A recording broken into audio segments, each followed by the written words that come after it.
Gente de Quora, ¿alguno de ustedes tiene alguna historia de un suceso paranormal? De ser así, ¿podrías contárnosla?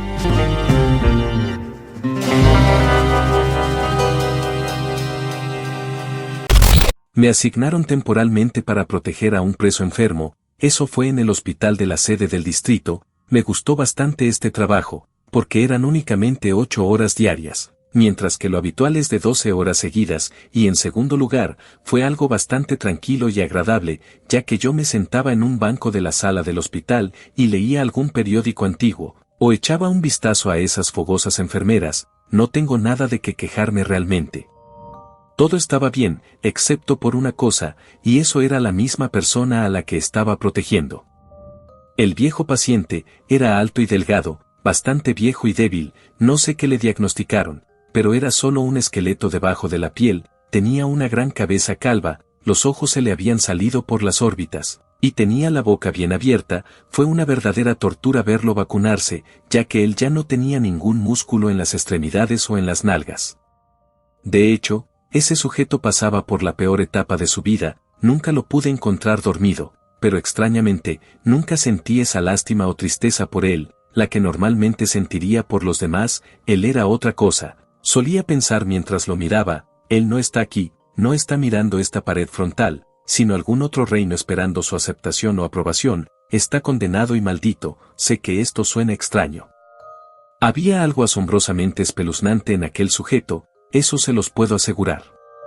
Yo solía sentarme al lado de este hombre durante 8 horas, desde las 4 de la tarde hasta la medianoche. Ese tipo no se movió para nada ni habló con nadie nunca, parecería que él ya no sentía nada, tampoco miraba a su alrededor para nada, solo mantenía una mirada directa y constante a la pared frontal.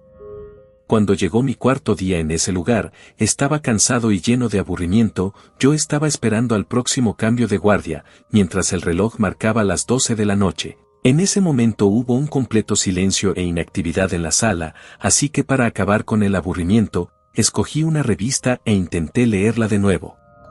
Pasaron apenas unos minutos, y sentí una molestia repentina de algún tipo, así que levanté la cabeza, y descubrí que la cabeza del anciano estaba girada hacia mí, y me estaba mirando fijamente. No puedo explicar el malestar que aquello me causó.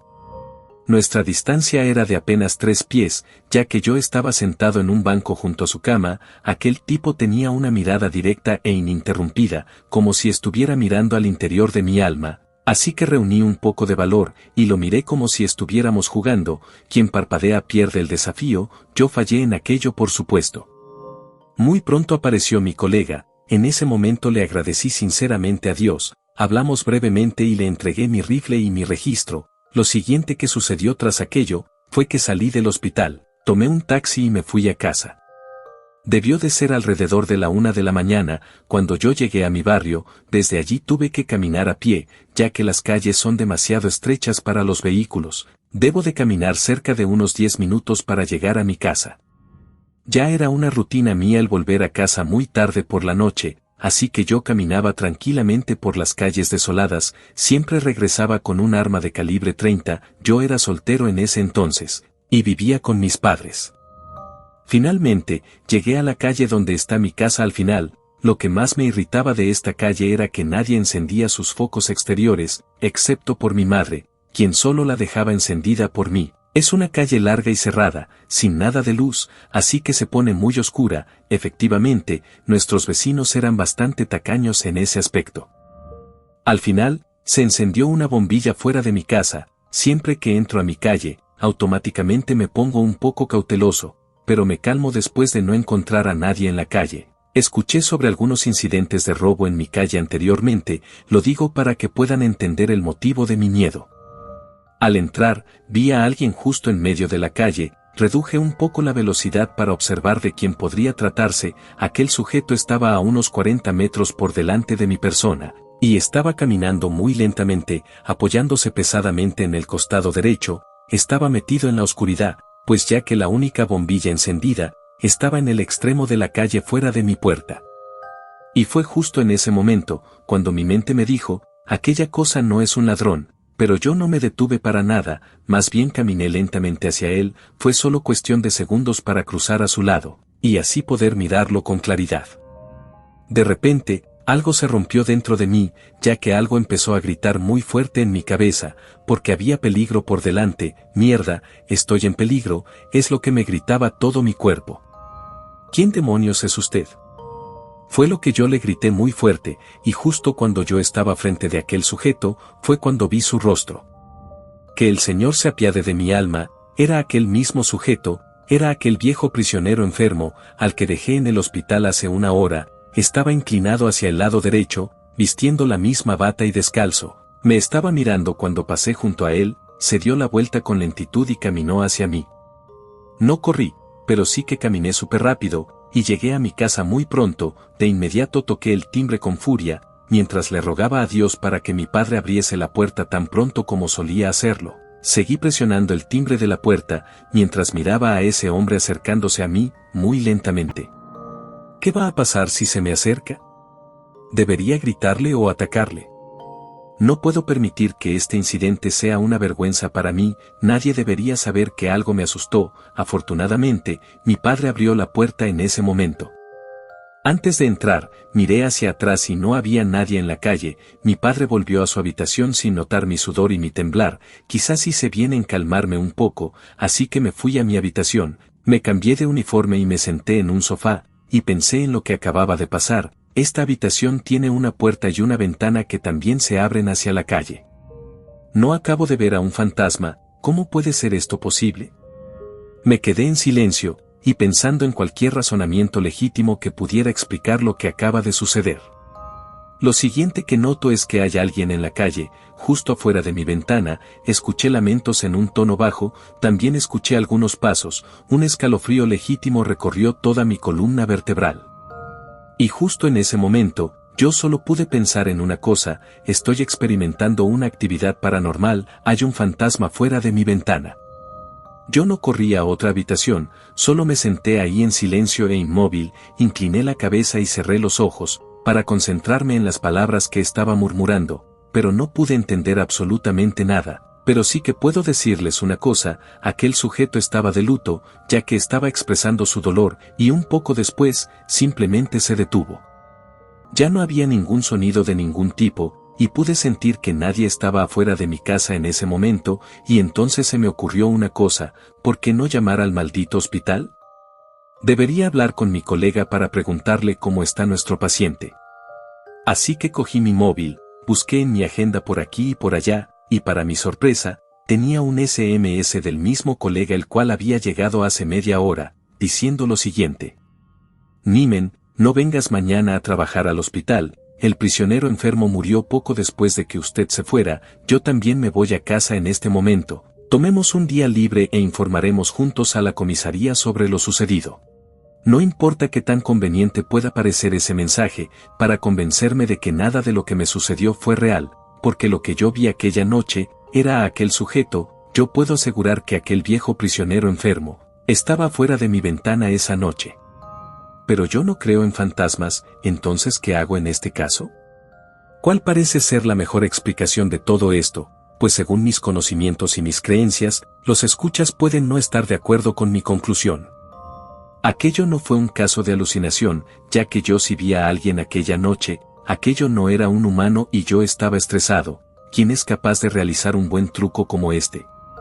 ¿Quién podría llevar una energía tan tremenda, tan siniestra y negativa, de una forma supernatural? ¿Quién puede adoptar cualquier forma, y puede sentirse libre de montar un espectáculo increíble como este? Tan solo por mera diversión y risas, me viene a la mente un solo ser.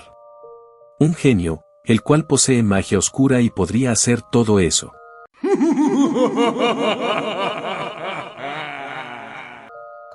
Yo tengo una historia con una fotografía como prueba de ello. Ese año yo estaba sola con mi mejor amiga en mi casa. Eso fue hace unos 7 años atrás más o menos, y pues nos tomamos una foto bastante tonta, pero cuando la analizamos caímos en cuenta que salía una tercera persona, la cual nunca estuvo en la casa con nosotras, ya que ese día solo estábamos ella y yo. No me agrada mucho mirar la foto, porque me da bastantes escalofríos. A diferencia de otras experiencias, siempre traté de buscarle la lógica, pero esto simplemente no lo tenía, pues ya que era inexplicable y genuino. Yo creo que así como existe el bien, pues también existe el mal, pero pues yo no le encontré explicación a esto, Supongo que hay algunas cosas que es mejor dejarlas así.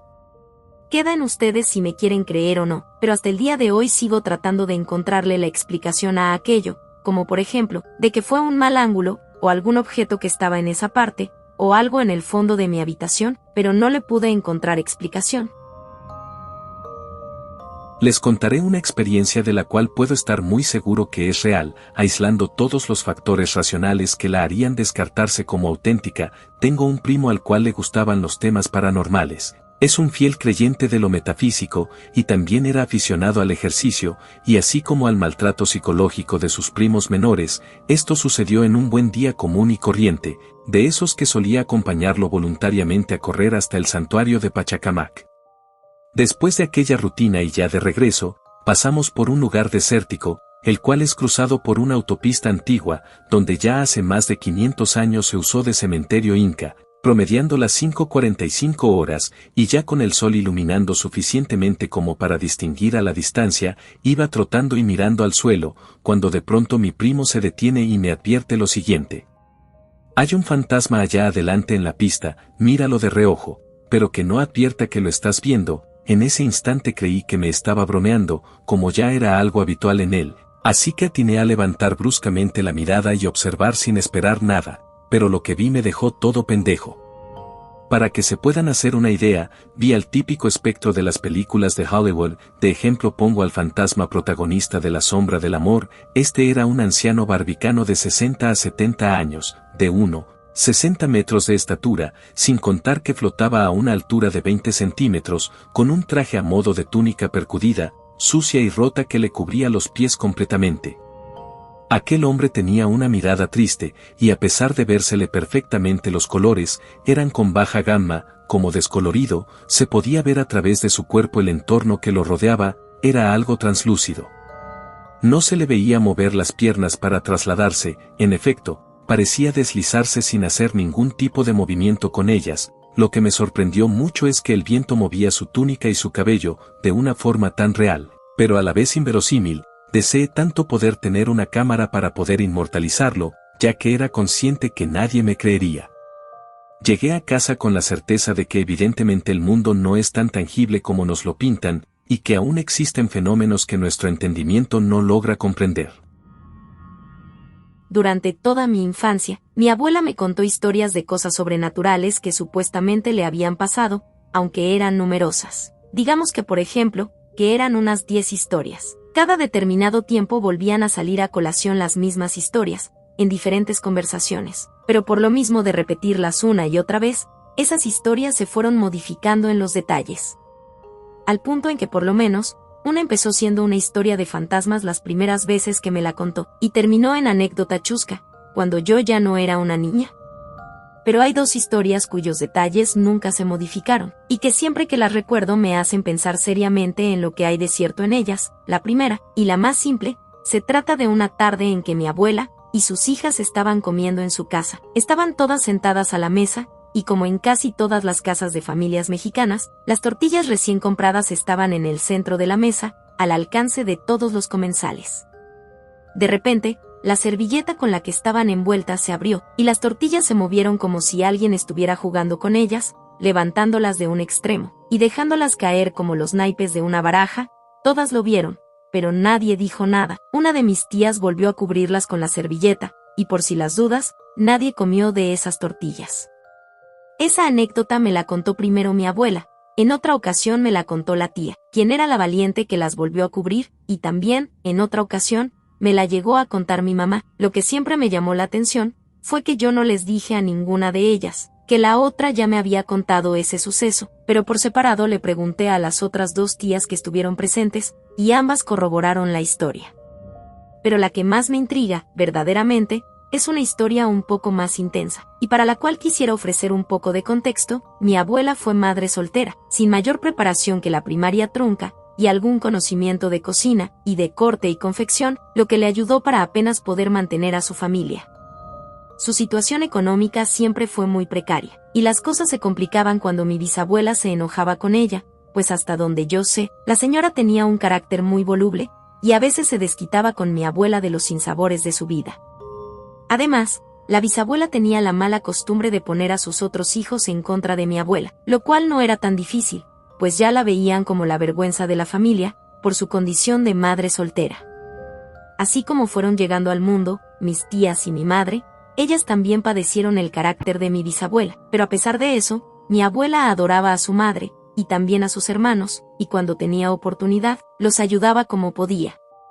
Mi bisabuela falleció cuando mi madre era todavía niña, y para colmo, tanto mi abuela como sus hermanos, estaban atravesando una mala racha económica. El dinero que pudieron juntar apenas alcanzó para pagar el entierro, y mi abuela quedó endeudada, y sin un peso para sobrevivir hasta la siguiente quincena, y todavía se debía la renta del cuarto de vecindad, en el que había habitado mi bisabuela, y había que ir a sacar sus poquísimas pertenencias.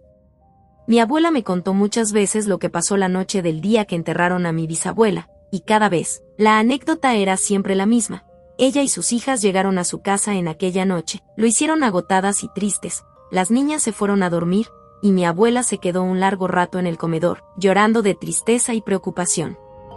Cuando ya era bastante tarde, pero todavía faltaba bastante para que amaneciera, y sin saber todavía qué iba a hacer para darles de comer a sus hijas los siguientes días, decidió irse a acostar, pero apenas había puesto la cabeza sobre la almohada, sintió como si estuviera flotando, y como si todas sus preocupaciones se salieran de su cuerpo como una exhalación.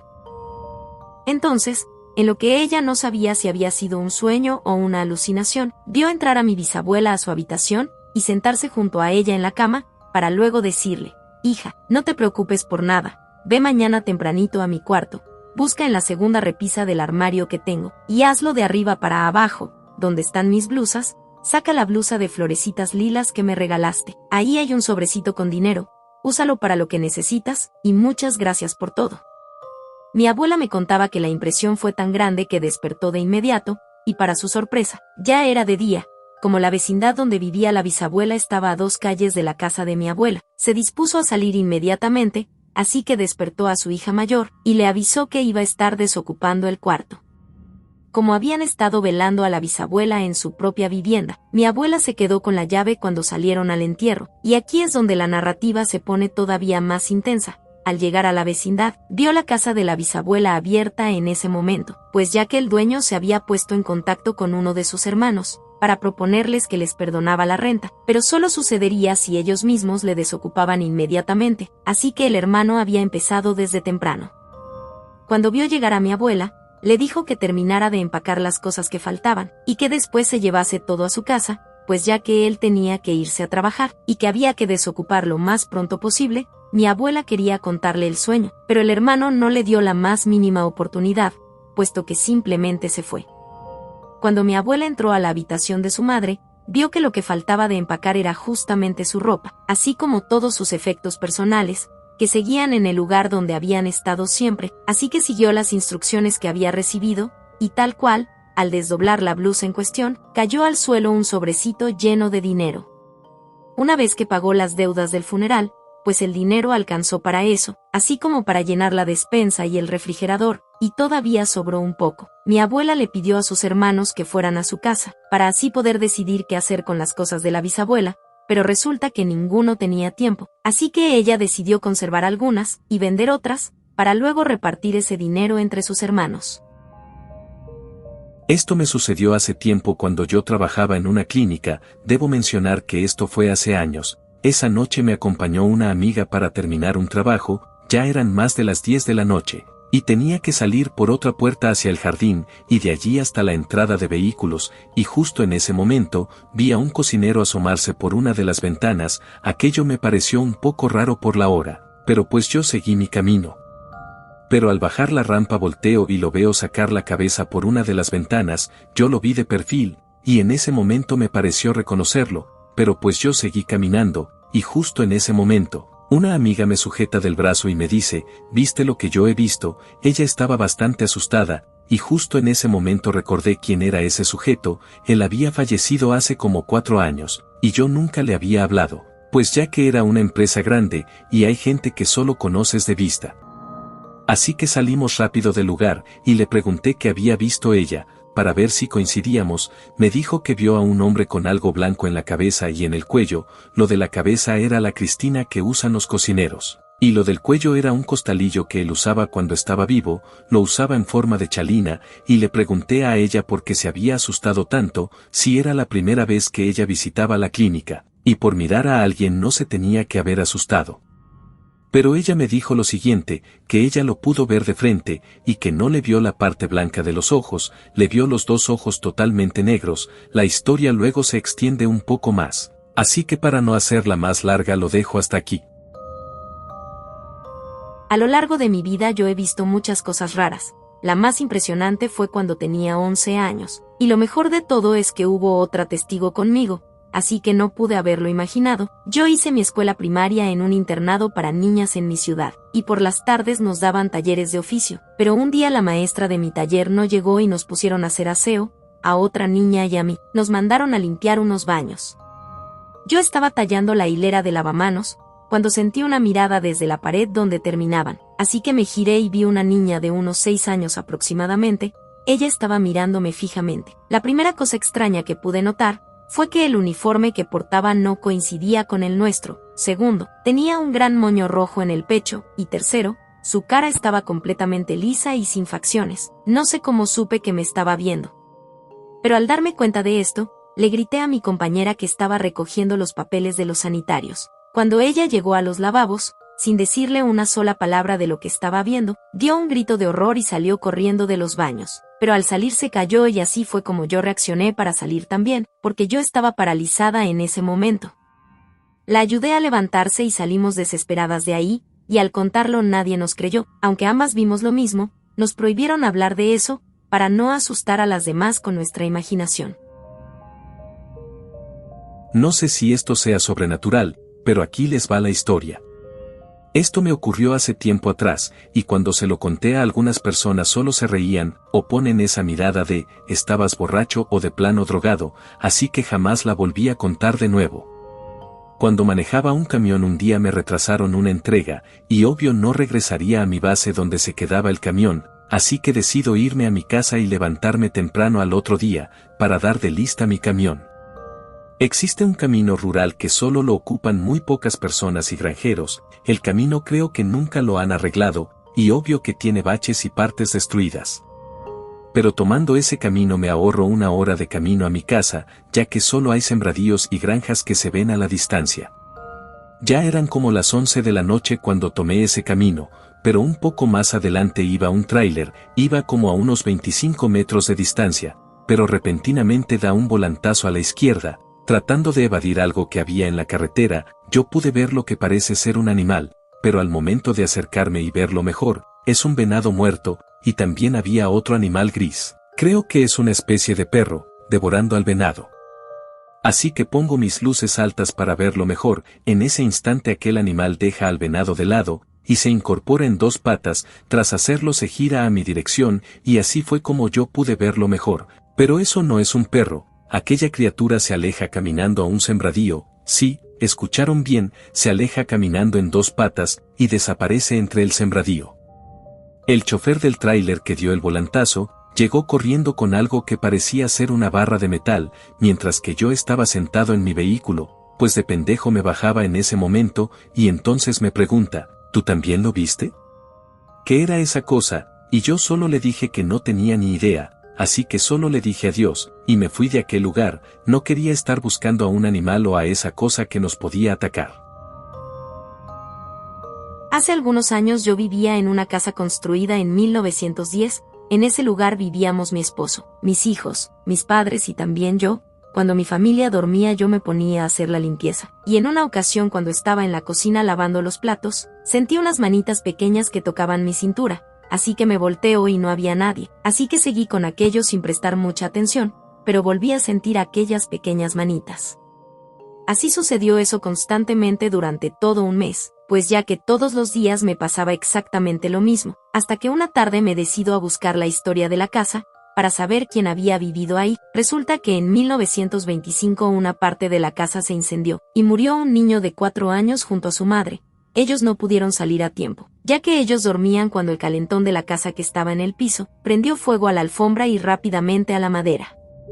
Algunas personas creen que ese es el niño que me tocó la cintura, porque su espíritu sigue estando en esa casa vieja, Yo la verdad no sé, pero duramos unos meses más y nos fuimos a otra casa.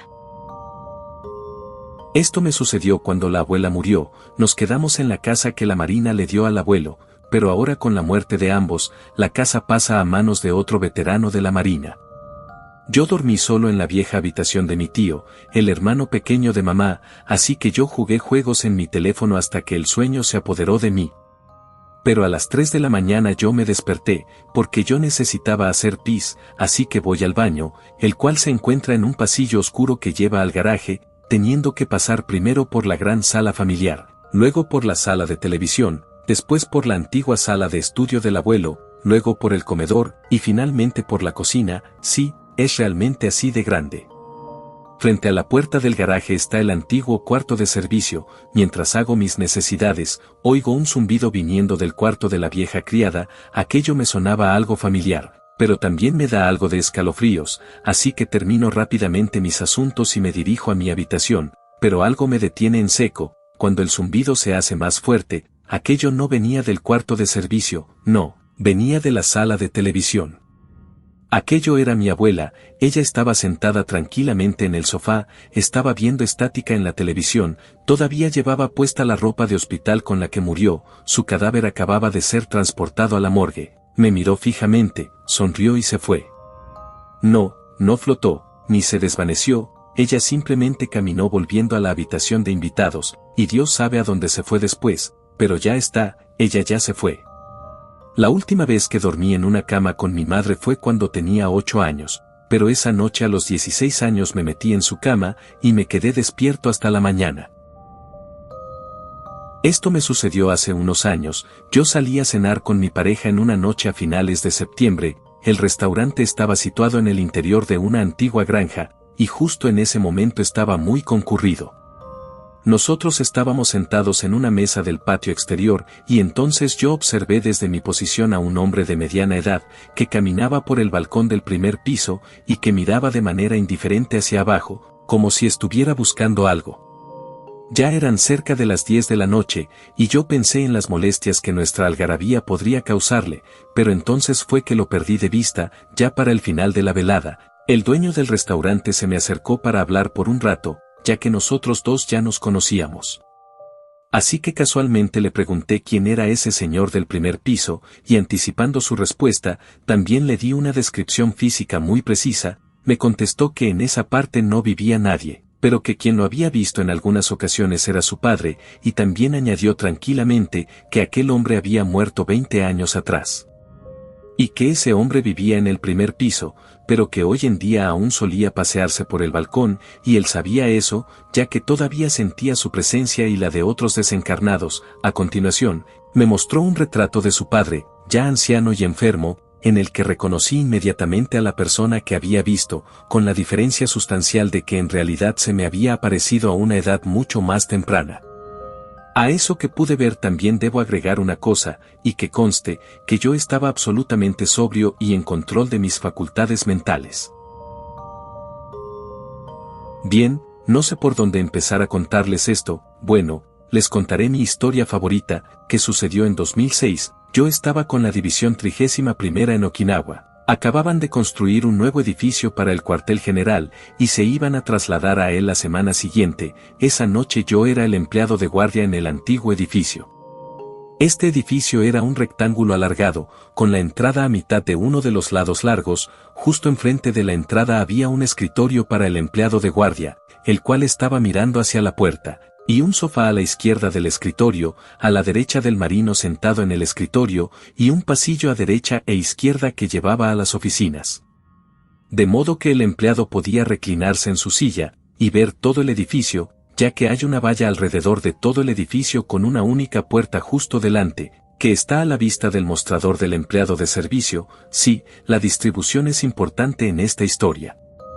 En fin, el día transcurre con toda normalidad, y yo atiendo el teléfono, llevo el registro a la gente que accede al edificio, cosas normales de mi trabajo como cualquier otro día. Así se dieron las 16:30, y todo el mundo empieza a irse a casa. Ya para las 22, el suboficial y el conductor de guardia se fueron a dormir. Pasó otra hora más o menos y todo estaba tranquilo, pero alrededor de las 23, oí pasos en el pasillo a mi izquierda, me incliné hacia atrás pero no vi nada, supuse que era el sargento mayor, el cual había estado viviendo en su despacho debido a una fuerte pelea con su mujer, supuse que era el quien se dirigía a la cabeza del edificio, así que simplemente me encogí de hombros.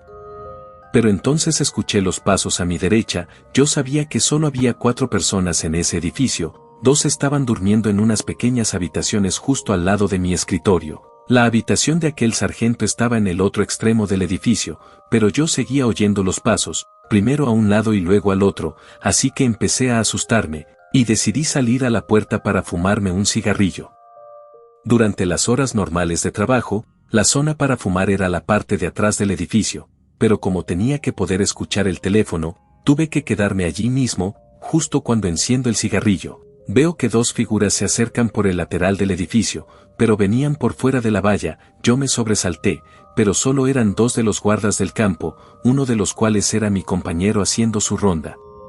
Les conté lo de las pisadas, e hicieron una comprobación de las otras entradas al edificio, para asegurarse de que estaban aseguradas para mí. Recuerden que no podía salir de la zona de mostradores. Y luego se quedaron unos minutos charlando, cuando ya se marchaban, uno de ellos al que yo no conocía, bromeó diciendo, si vuelves a oír los pasos pídele al fantasma que te haga compañía, porque a lo mejor también se aburre. Unos 10 minutos después de que se fueran, volví a oír los pasos a mi izquierda, así que dije lo siguiente en el pasillo, si te vas a estar paseando, entonces ven aquí y quédate un rato, ya que me aburro como una ostra. Y no bromeo, los pasos pasaron detrás de mí y se dirigieron al sofá que mencioné antes, para luego detenerse enfrente, y luego apareció una hendidura en el cojín del sofá, como si alguien acabara de sentarse. Pensando en sacar lo mejor de esta extraña situación, dije, bueno, ¿y cómo estás esta hermosa noche? No hubo respuesta, pero al cabo de media hora, la hendidura desapareció y no volví a oír los pasos esa noche. Al día siguiente empezaron a trasladar el contenido de las oficinas al nuevo edificio, aunque aquel otro edificio también tenía sus propias historias que contar. Por ejemplo, se podían escuchar voces por el interfono cuando todo el mundo se iba por la noche. No era agradable estar haciendo el recorrido de cada hora, y de repente oír por el interfono una voz que sabía que no era la del suboficial de guardia. Al principio pensé que era una transmisión inalámbrica de una radio o algo así, pero el sistema no estaba preparado para recibir transmisiones inalámbricas, era un sistema totalmente alámbrico. Lo peor fue la noche que estaba en la oficina de guardia y pude escuchar, necesito ayuda aquí, se está muriendo.